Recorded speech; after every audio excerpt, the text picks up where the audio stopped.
Today I'm here to talk about something that I thought I'd never talk about ever again.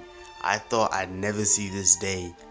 But today we are here to talk about Sonic Forces Glaze. But for a bit of context, a couple weeks ago I had a short where I had a Sonic game for every single rating out of 10, and I had Sonic Forces at a 1 out of 10. And little did I know that this might be the biggest mistake of my YouTube channel. Cause honestly, the amount of defenders on Sonic Forces I had on this video is actually astronomical. Like, when did everyone start liking Sonic Forces all of a sudden? Sonic Forces literally has to be the most emptiest game I've ever played. When the game actually starts becoming fun, the level instantly ends. The gameplay is literally like a really watered down version of the Hedgehog Engine 1 games, and literally there is no fun in going in a straight line. I don't know why Classic Sonic's back. The avatar literally strips away the only good thing about the boost stages, so there's nothing to like about this game. But if I'm not gonna completely hate on this game, the character customization for your avatar is actually pretty decent. The soundtrack for the game is like better than whatever we're getting nowadays. And to be fair, the story has a bunch of potential but is really poorly executed. So with all that out of the way, let's actually look at some of these comments and see if I agree with them or not, now with me explaining myself.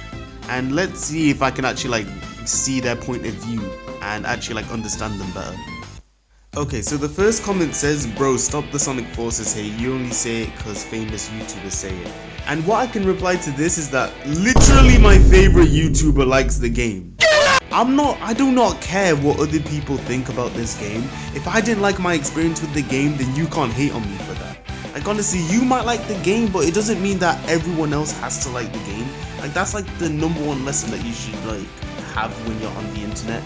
Don't discredit other people's opinions just because you have a different one. Like, sure, I'm not gonna hate you for liking the game. Like, you can say it's your favorite Sonic game, and although I would be a bit like muffled, I would be a bit confused, I won't hate you for it. I won't discredit you for it. I won't bully you for it. You get what I'm saying?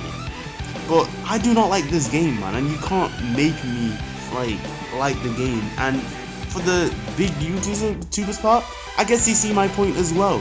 Like, they get my points down really well. I've seen people say like the story is actually good. I've seen people say the gameplay is good, but like, for me, I think the story just needs a bit more like. Actually, no, it just needs a rework in my opinion. And the gameplay, oh, like, come on, you had Sonic Generations. This was not the same people who made Sonic Generations and Sonic Colors.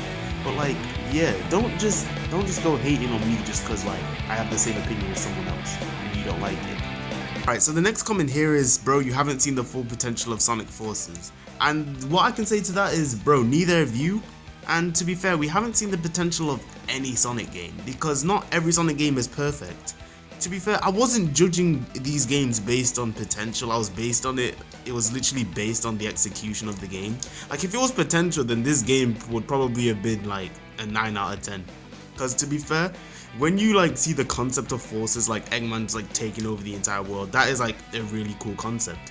But you gotta take into account we're in reality, not a fantasy. So like I'm just gonna be real with you. The way the actual game is in its current state, it's not getting any higher on the list because of it. Like, if this game had like Project 06 and Sonic Forces Overclocked, then like literally these would be the top 2 games of the list. But no, it's not potential, it's literally the execution of what Sonic Team has actually given us. And to be fair, I see his point. Sonic Forces, like, realistically could be the greatest Sonic game of all time. Or you could say that for any Sonic game that you like or don't like in a way. So I see what he means, but I don't like the way they executed Sonic Forces. And I see his point. Even you have, but at the end of the day, neither of you haven't seen the full potential of Sonic Forces either, so that's all I've got to say. Sonic Forces over Sonic Unleashed, Sonic Colors, man, shut up!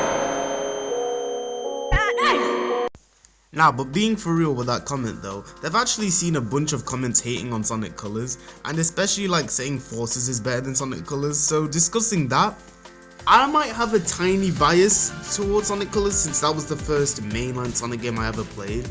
Like, Team Sonic Racing was the first Sonic game on console I ever played, and then Sonic Colors Ultimate was like the second Sonic game I got. So it's technically my first mainline Sonic game, and like if you don't count Team Sonic Racing. And to be fair, I see these 2 games as completely like kind of different to each other. Because Colors is more, you know, like happy and it's like has a lighter tone than Forces. But at least I can say with Colors' story, it's more complete than Forces is, because Forces leaves like a lot of room to like be improved upon. And the gameplay of Colors, it's similar to Forces, but I prefer Colors, bro. I prefer Colors. Like the Wisps as a gimmick is like really cool.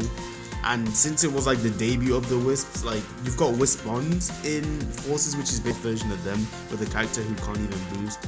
So I don't really like Forces over Colors. So, but I do see the opinion though. I do actually like, I can see it sometimes. So what have we learned in today's video? Well, if it comes to your opinions, then sometimes maybe good, sometimes maybe shit.